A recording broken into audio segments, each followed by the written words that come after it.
Greetings and salutations. This is Abe Abdelhadi with The Bitter Truth, where we may not have all the answers, but we're going to ask an awful lot of questions. Today on Martin Luther King Day, we're doing a little something different. I'm going to just kind of talk to you for a little bit about Martin Luther King and kind of my thoughts on the man and everything. But the main point I want to make is that, well, first of all, let me get some housekeeping out of the way. You can always become a Bitter Pill by visiting patreon.com/The Bitter Truth and get some freshly toasted bumper stickers and all of that kind of thing, and that kind of stuff. So there's that, and we're on all the platforms. We're iTunes, Stitcher, Spotify, Podcast Addict. So there's that. But I want to jump into the man that was Martin Luther King Jr., named for the reformist Martin Luther, the guy who basically began the Protestant movement out of Germany, and posted his thing on the Wittenberg door, basically telling the Catholic Church to go fuck themselves, and started basically the Lutheran religion. So a little side note for you there if you didn't know that already. But tonight I want to talk to you about an old essay from a couple years back that I read by a guy named Zaid Jilani, and it appeared in The Intercept as an op-ed piece, came out about 2 years ago, January of 2017, and it was called The Santa Clausification of Martin Luther King Jr.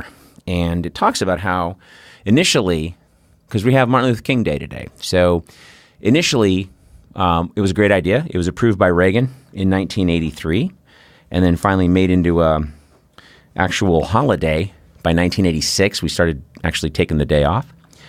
And in this article, it talks about how initially it was a great idea. You're celebrating the life and work of a man who really tried to make the world a better place. But as the years went on, we kind of lionized the I Have a Dream speech. If anybody has been paying attention to the last, 33 years, we play the I Have a Dream speech on Martin Luther King Day. We talk, maybe show some interviews with his widow, talk about his kids, and, that's it. It's like, and it's almost like most whites and, guilty liberals will say, okay, we recognize racism is bad for one more year, and it's better than it was in the 60s. So, there you go. And it's a lot more complicated than that, man. And that's where I think this would be good to at least get some info out there and let you sort of turn it around in your brain. But when he was shot in Memphis on April 4th, 1968, this is always treated like a footnote, but he was in town to support the sanitation workers in Memphis. And this usually gets lost.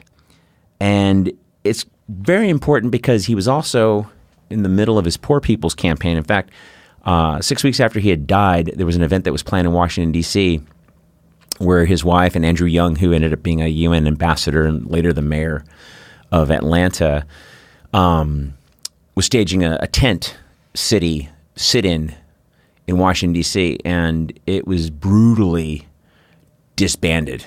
And a lot of it has to do with the fact that by the time that happened, by the time King got shot, the last couple of years of his life, especially the last year of his life, everyone had disowned him. The civil rights movement was still the civil rights movement, but even the NAACP had disowned him because he had been taking more radical stances. He recognized that civil rights and economic justice were the thing, not just a brand. And without economic justice or social justice, that all this, kumbaya, let's get along, let's love each other, was kind of more rhetoric than actual fact. And not unlike Fred Hampton, who was a Black Panther later in the late 60s, 1969, 21-year-old kid who started preaching to poor whites and actual white supremacists. And when he started making the point to them, hey, we're getting screwed in this deal. We're the ones going to war. We're the ones dying in these wars. We're the ones with the crap jobs, their jobs going away. We're the ones whose cities are falling apart. Well, the FBI had him killed. And if you want to look that up, his name was Fred Hampton. But before that, we had Martin Luther King in the same situation. And so, he was uniting workers all across the board, not just blacks. And he spoke out vociferously against the Vietnam War. He said that we're backing a regime who had stacked the deck against the poor, which coincided with his view of economic justice. And in April of 1967, in his Riverside speech, he said as much, and basically said that we can't even talk about civil justice in this country, social justice in this country, civil rights in this country, and not recognize what we're doing in Vietnam by supporting puppet dictators and people that just do our bidding. And that was in April of 1967. A year later, exactly, he was dead. And I'll get into more of that in a second. But, the fact is this, when you think about what he did in the beginning of his movement after, he got involved after the Rosa Parks bus situation in 1954, 55, and then, integration's one thing. Integrating a lunch counter doesn't cost any money. But when you launch onto the Poor People's Campaign and economic justice, now you're talking about the labor movement. Now you're talking about companies paying better wages. You're anti-war? Ooh, anti-war. That gets into a whole nother thing. If anyone thinks we're in Vietnam because we just got some bad information and we were actually, off to do the right thing that went bad, you're wildly naive. That's not what happened at all. And so in 1967, when Lyndon Baines Johnson informed King that he had no more security, Herbert Hoover pulled his, J. Edgar Hoover had pulled his security. And they both knew that was a death sentence. And so that's the, by 1964, or 1968 rather, on April 4th, 1968, he was dead. And so basically, if it's going to cost you money, you're going to die. I want to read you a little piece from the Intercept article by Zaid Jilani. And in it, it talks about what happened in 1967. And I'm quoting here. So there's some language that, but I say fuck, so you get it. So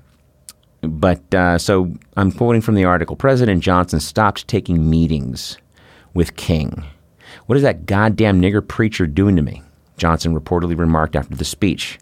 We gave him the Civil Rights Act of 1964. We gave him the Voting Rights Act of 1965. We gave him the War on Poverty. What more does he want? One Harris poll conducted after King's Vietnam speech found that only 25% of even African Americans supported him in his anti-war turn, and only 9% of the public at large agreed with his objections to the war. Think about that.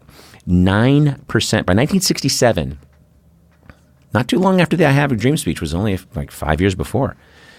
1967, he was a pariah and becoming, just deserted, demonized. And frankly, after he got shot, look at what happened. All the guys that meant anything. And those of you that don't remember, well, I was going to be 5 when he got killed. Pardon me while I take a sip here. I was going to be 5 when he got killed. I don't remember this. I remember when Robert Kennedy got shot. And it was on the TV all the time. But after he got killed, all the guys that kind of meant anything were either dead or useless themselves. John Lewis was a big deal in the 60s. Now he just shows up on CNN and pipes the Democratic, jargon. And I'll get into, some of that in a second. Jesse Jackson, useless. Farrakhan, useless of anything. He's just, racist. And it's like that Chris Rock joke. They shot Martin Luther King. And after that, we had a bunch of substitute teachers.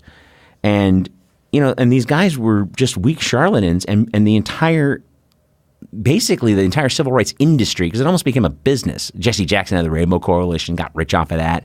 NAACP donations went up. And these guys are just paying tepid respect, to the ideal. No one really stepped up.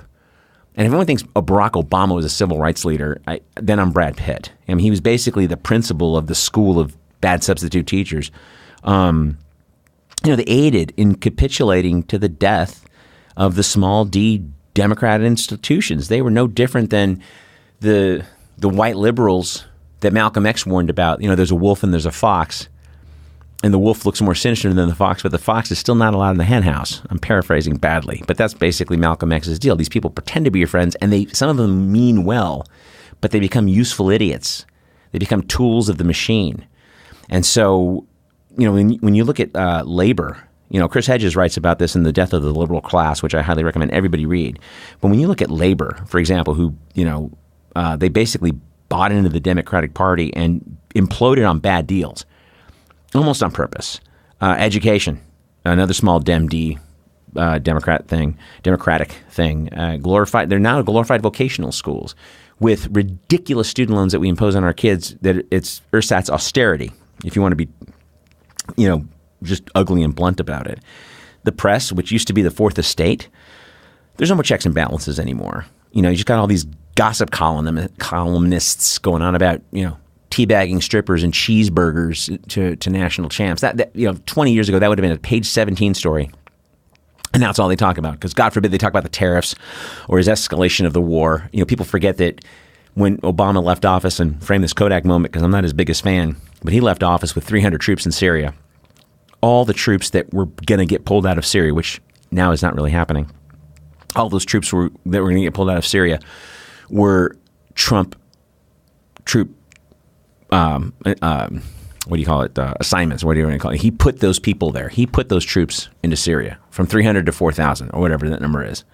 And so now he's going to pull them out. It's almost like I put a 9-inch knife into your back and I pulled it out 3 inches and I'm calling it progress.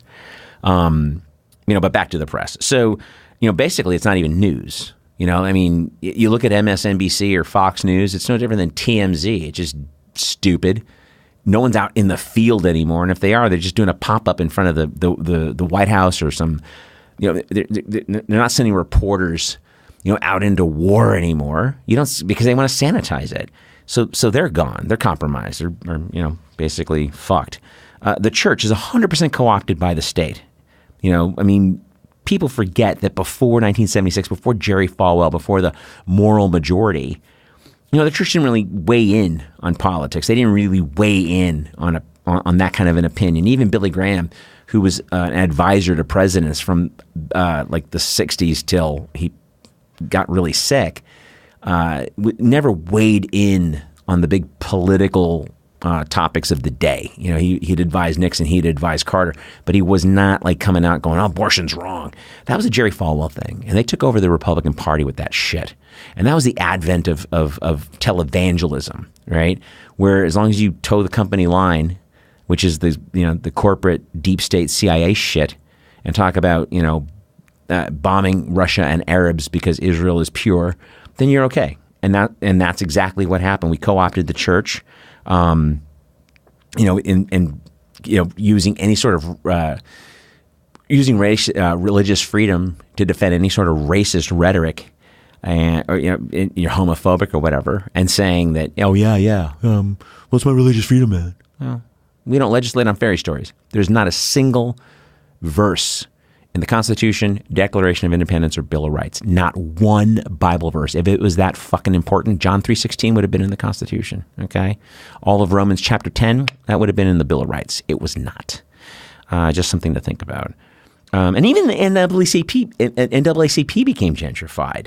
When was the last time you saw the NAACP come out and do anything? Black Lives Matter, the last 5-8 years has been around in various forms, and finally the last few years they coalesced into Black Lives Matter, and I haven't seen an NAACP anything.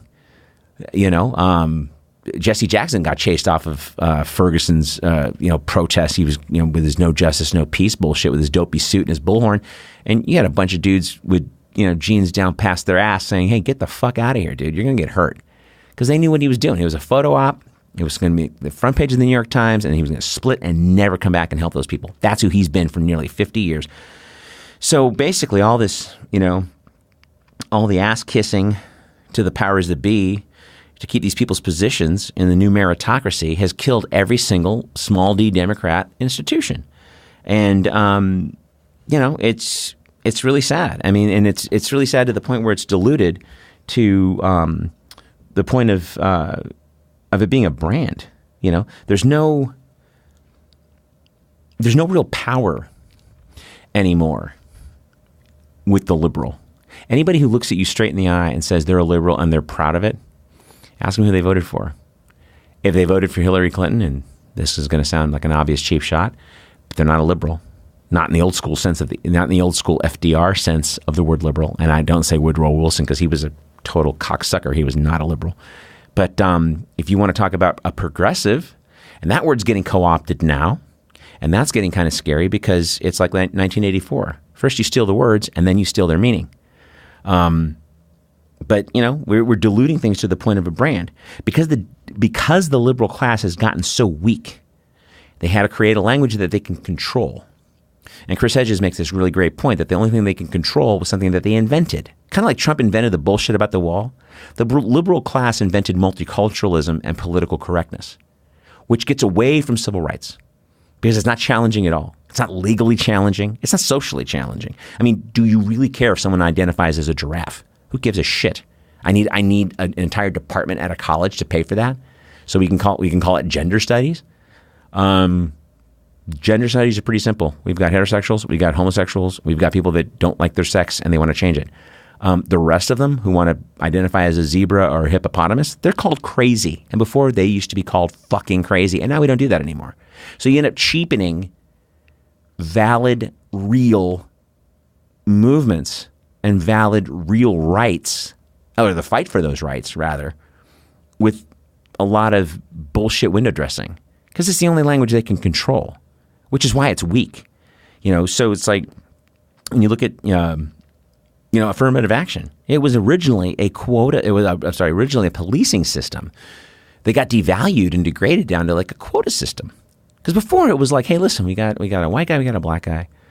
They're both master's candidates. They both have these qualifications. They both have these GPAs. Want to make sure that the black guy's not getting screwed just because he's black, right? And then with this new language, by the 70s, 80s, it became a quota system, such that by the time you get into the 90s and UC Berkeley, not exactly right-wing, has an 85% dropout rate amongst affirmative action freshmen. It's not because Berkeley's hostile toward minorities. It might be because they came from schools that didn't expect a lot of them and passed them anyway, because I taught in public school. That happened a lot because they didn't want to deal with flunking anybody. And so what ends up happening is you get to a college and all of a sudden now they don't care that you didn't get enough hugs as a child.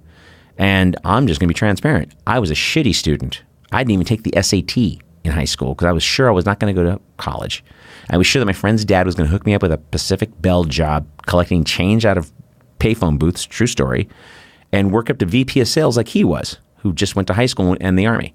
Because back in the day, you didn't need a college degree. And timing it being everything, thank God I ended up going to school because those days were gone and they were numbered and I didn't know. But I didn't take the SAT. My girlfriend at the time talked me into going to junior college, which didn't require an SAT. And out of junior college, I transferred to a university with a 3.0. And even at university, I was on academic probation 3 different times because I was playing in a band and that was more fun. But I graduated with a C average. And how did all that happen? I even had to take remedial math. Okay? Now, excuse me, does it matter if I'm a white guy? Nah. I had the bad study habits that that I took with me out of public school into college. And if it wasn't for going to junior college first, I probably would have flamed out, much less putting me in a school with classes of 100 to 150 kids with an adjunct or maybe a professor's assistant, a teaching assistant teaching the class who handed out the syllabus. This is due today. You read this by this week. We're quizzing on this. These are the lecture times. Be there. Sorry you got a headache. It doesn't work like high school. And in my opinion, that's what happened with a lot of the affirmative action kids in the 80s and 90s. They got forced into situations out of a quota system and they became marginalized because of a system that got cheapened that did not help them at all. And that's what happens when you focus on these weak languages of multiculturalism and political correctness. I'm going to say this a couple of times tonight, but to be honest, it doesn't matter if you've got multiculturalism and political correctness. If you don't have social and economic justice, you don't have shit. Because it doesn't matter. If you feel like you've got enough hugs or whatever. If you're not able to work at something meaningful to provide a real income and real living to put food on the table for you and your family, I don't really care that, everybody feels good and there's values and they're being treated fair and nice, which is the Democratic platform these days. None of them are talking about single payer health care. None of them are talking about keeping jobs in the United States. None of them are talking about cutting subsidies to banking and farming and insurance and pharma and defense and on and on and on. So, so since Obama, hence, the whole thing became a big brand, right? Hence Barack Obama, 2 years as a senator with a shitty, abysmal voting record, pro-corporate everything. He launched a brand so bland that his only offense was being black. He talked for a little while about Medicare for all and all of that, and that kind of, started getting a little bit lost in the shuffle of the news and politics and everything else. But, his biggest offense was that he was black, and he ended up being the black Reagan anyway. Why Republicans hated him, I have no idea. Oh, I'm sorry. It's because he was black. Because, the hope and change bullshit offended nobody. And he actually, when he started taking the private money was when I knew he was done. I knew I'd made a mistake when he started taking the private money in 2008, and he outraised McCain by a fuck ton, and everybody paid. And as a side note, within 3 or 4 months into his second term, he was already calling all the banks and insurance companies to raise money for his library. Okay, this guy's not going to police anything. This guy is not going to come after you for anything. Excuse me while I take a sip. And I don't edit this stuff out because to me it's just, I did it, so you may as well know. In 2009, he had won the Ad Age Marketer of the Year award, beating out Apple and Zappos shoes. He got the Nobel Prize just for winning the fucking election. He didn't even take the oath of office yet, and they gave him the Nobel Prize, which was basically a glorified participation trophy.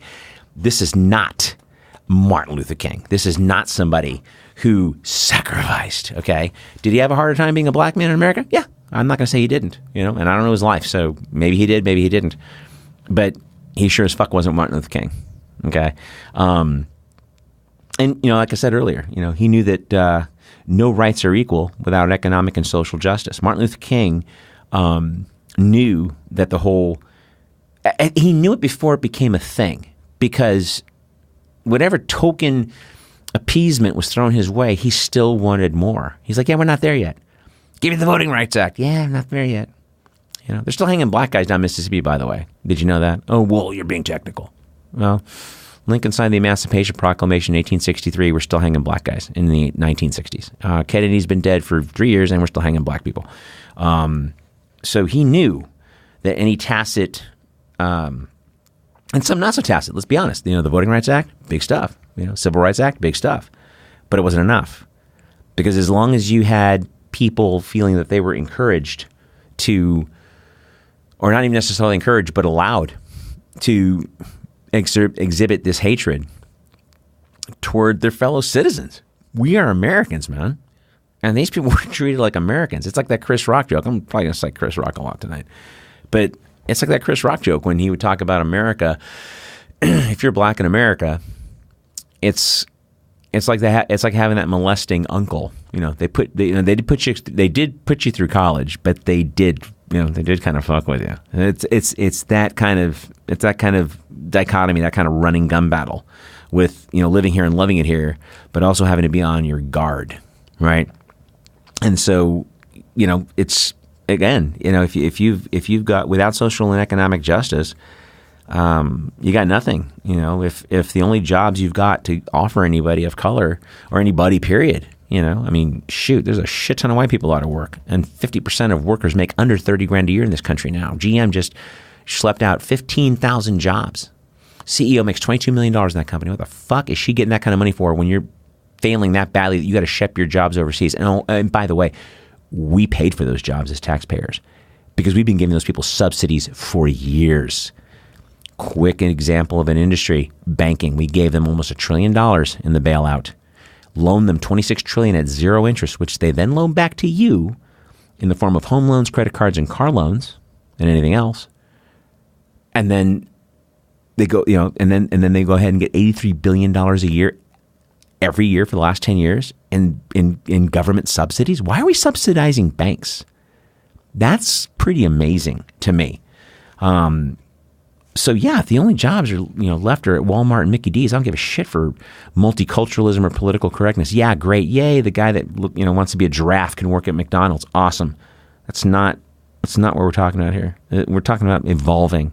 Quick side note, man. Since the 1930s, every economic recovery that we've enjoyed has been participated in by 70% of the population. Since 2008. Since the recovery of 2008, and many of you don't even know we had a recovery because many of you listening to this right now, your life is kind of fucked. And most of my friends that think everything's fine and the Democrats are awesome and we need to unify behind these motherfuckers, all of those people to the person have a job or a business. They're doing fine. They're doing well. Kids are in school. Kids are happy. They're not living in their car or about to be living in their car. They're not worried about anything. So they can look at it from a detached point of view, sort of an armchair quarterback, and go, well, you better vote blue. Any blue will do. Joe Manchin, Joe Donnelly, fucking Republicans. Look at YouTube Joe Donnelly's commercial. If I was doing video, I would play the Joe Donnelly campaign ad from last year. And then 2 weeks ago, he was on the news talking about why he lost and how the Democrats, had better firm up their message. That's why he lost. No, dickhead, you lost because you ran as a Republican light.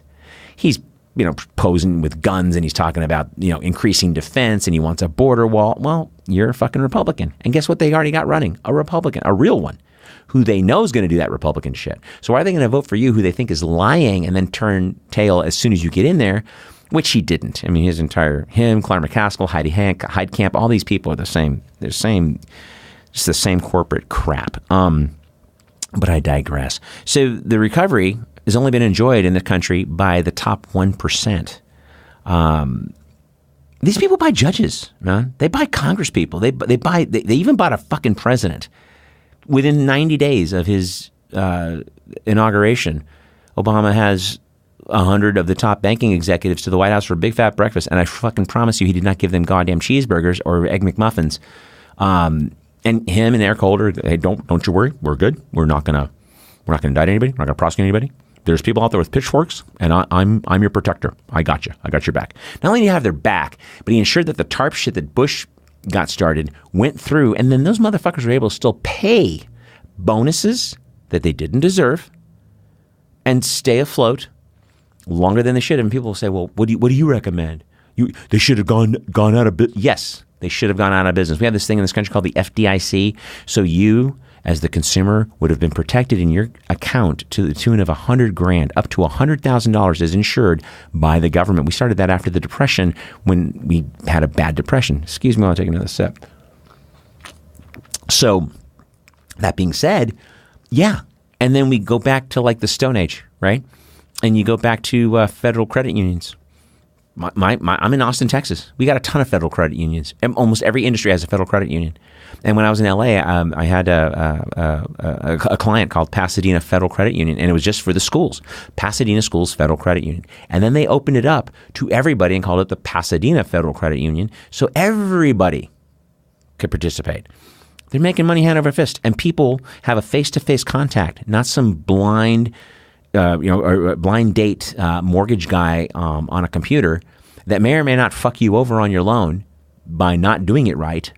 And instead of the 15 to 30-year fix you thought you got, you had an adjusted rate mortgage, and now you're fucked 3 years later and you have no idea, and the guy that you talked to on the phone, no longer works for the company or is maybe in jail. And so Obama made sure that none of those fuckers got prosecuted.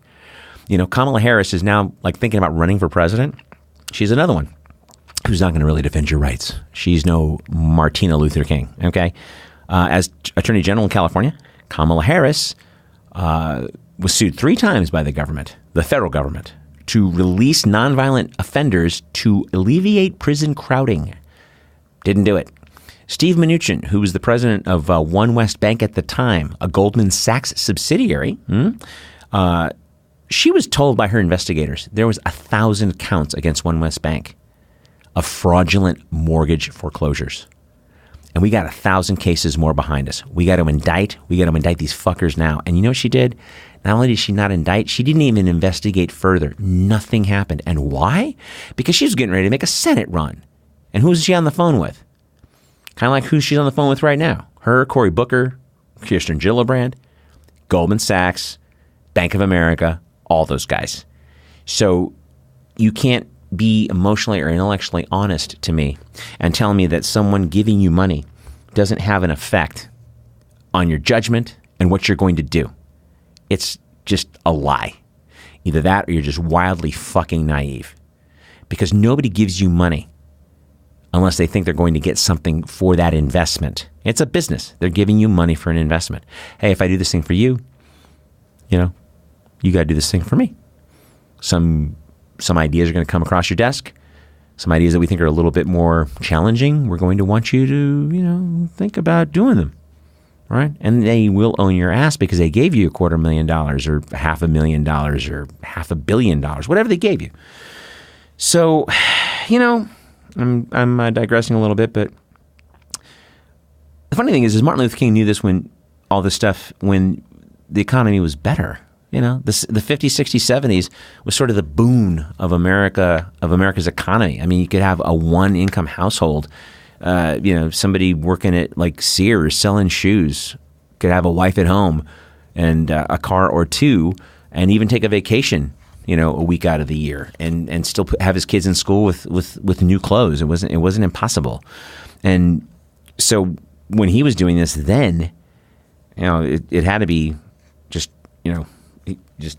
a shock to the system. And every liberal establishment in the U.S., New York Times, the Post, the Democrats, all disavowed him. I told you earlier the statistic: 9% of black people had approved of him. Even Jackie Robinson, who was, who'd gone through some serious shit as a baseball player and was such a civil rights, like him and Jim Brown. I mean, he even came out and said, wrote an open letter to President Johnson. Hey, listen, we got black men fighting in this country, for your vision in Vietnam. This is before we knew what a clusterfuck that was and what a lie that was. The entire war was started on a lie. We had 200. By the time Martin Luther King died, over 200 newspapers had disavowed him and just lambasted him and smeared him. And despite the smears, and his affairs or whatever you want to talk about, his vision was pure, and I want to hit on that in a second because I'm sure some of you folks listening, and you're thinking, oh yeah, well he wasn't perfect, man. He had affairs. And the guy was like 38 years old when he got killed. He was Time Magazine's Man of the Year at 27 years old. I'm sorry, but that's a rock star. And if you want to talk about sins of the flesh, I defy anybody to face that sort of Herculean temptation and not give in. Right? Did it mean his mission was shitty? Nobody ever talks about JFK being a shitty president because he banged Marilyn Monroe. Eisenhower had a 20-odd year affair with this secretary from World War II that he knew. She was driving around all over England during World War II. Some Kay Summersby was her name. FDR had his affairs. They all did. Did it affect their ability to govern? Not if you got character. If you're a piece of shit like Bill Clinton, yeah, well, then it affects your character because you don't have any. But if you got a vision, you have an idea, it gets done. And Martin Luther King got a lot of crap done, despite the fact that he cheated on his wife, which is frankly none of my business. Too bad he did it. I don't approve of it, but I defy anybody to make Time Magazine's Man of the Year at the age of 27 and not have every woman of every variety, stripe throwing themselves at you, and you're the toast of the town everywhere you go. I'm sorry. It's like that old Chris Rock joke. A man can only be as loyal as his options, right? Bill Burr has a similar joke where, if you work at Home Depot, gold digging whores aren't going to chase after you because they don't like lumber. So there's that. As I said earlier, as soon as he started getting down the Vietnam path, the Poor People's Campaign path, he got kind of deserted, and J. Edgar Hoover had pulled his security. And in early 1967, when Lyndon Johnson told him that his security was getting pulled, they both knew it was a death sentence. And a year later, he was dead, almost exactly. And I made a couple references to the I Have a Dream speech. It's a great speech. I've seen it all the way through quite a few times. It's a great speech. He says a lot in that speech, but he's got a lot of speeches that are very edgy and very hardcore that don't get in the mainstream media, which won't get in the mainstream media. You're never going to see MSNBC or CNN or Fox News or any of these guys. They're all corporate media-owned shills. They are never going to play his Riverside speech, the mountaintop speech, which I'm going to kind of leave you with a little part of it here toward the end. You're never going to see that stuff. You have to YouTube that stuff and watch it all the way through, or listen all the way through, and listen to what he's saying. You know, I mean, in the mountaintop speech, I mean, he's name-checking people, man, flat out, and the crowd is into it because they know he's telling the truth. So, you know, as I leave you guys, the mountaintop speech is about 45 minutes long, and I'm not going to play the whole thing. I've heard it quite a few times myself. You can find it on YouTube. It's easy peasy. Just type in Martin Luther King mountaintop speech, and you can hear the whole speech. Some of you may have heard the last couple of minutes where he's talking about, I'm not going to get there to the promised land with you, kind of thing. And you know, the next day he gets killed. So some folks think that he knew he was going to get killed. When you see him, if you see the film, he's definitely exhausted by the end of it. And so who knows what was going through his head and what kind of nightmares he was having. You know, he'd been stabbed already once. Someone had, you know, firebombed his house. I mean, stuff had already happened to this guy. But I'm going to leave you with the last couple of minutes of that speech. And, you know, it's interesting. You know, I think you'll dig it. You don't hear it a lot. Like I said, it sounds like a man whose days were numbered. And I'm not going to go into the usual housekeeping crap as I end this. Not going to end it with the show theme song. I'm just going to end it with these last couple of minutes. And it's a short little thing tonight. I'm actually pleased. I thought I was going to go a full hour, but it's okay. I said what I had to say. And as always, if this stuff makes you uncomfortable, if this stuff makes you uncomfortable, it's supposed to. So sleep tight. All we say to America is be true to what you said on paper.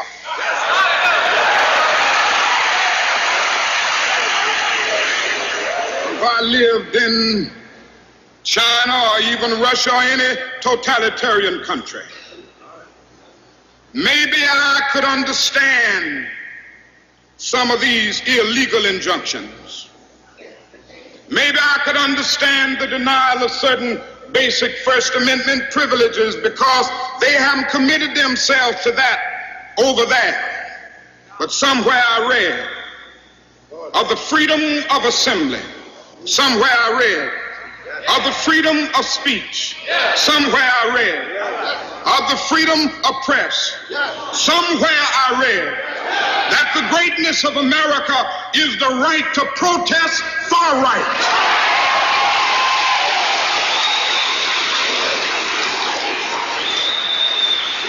And so just as I say we aren't going to let any dogs or water hoses turn us around, we aren't going to let any injunction turn us around.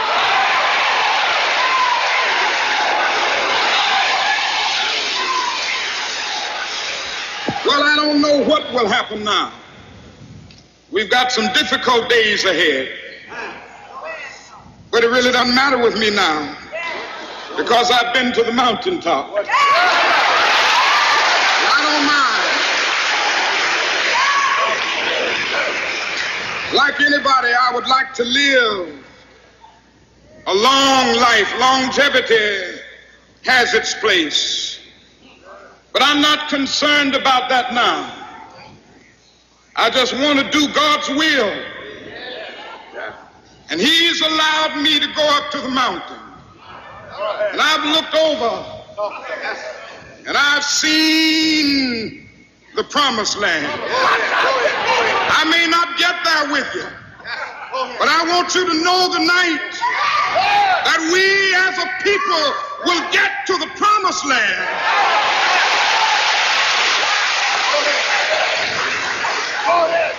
So I'm happy tonight. I'm not worried about anything. I'm not fearing any man. Mine eyes have seen the glory of the coming of the Lord.